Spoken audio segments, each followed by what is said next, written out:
going to talk about how to import tasks from previous years. So the first thing you're going to need to do is choose the class you want to work with. I'm going to work with MYP 1A Integrated Humanities.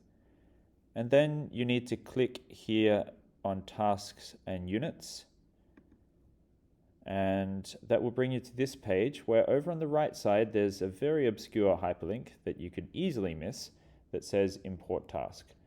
So I'm going to click that now, and when it finally loads, you'll see that there are all of the tasks that have ever been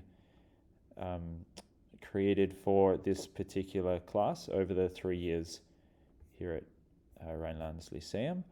So that's quite a lot. Now, I know that the task that I'm wanting to import is a mapping one. So I'm going to type the word map into this search bar here.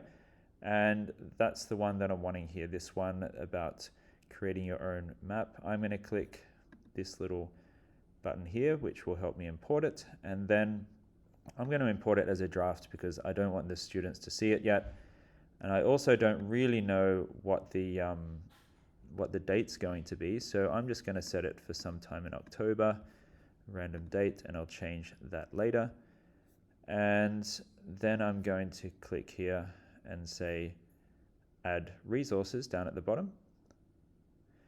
Now the question is, where did it go? So I'm hoping, and I'm pretty sure, that it went straight into the spot where I want it to go. So if I then click on Tasks and Units again, and I click on Mapping Skills and go to Assessments, I can see that it's actually there, but it's in the draft form. So that's the one that I imported. So that's basically it. You can import all of your formative and summative tasks from previous years in that same way.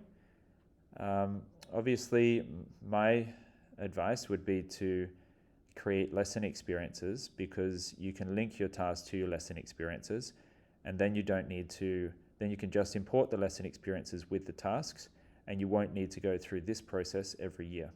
But we'll talk about lesson experiences in another video.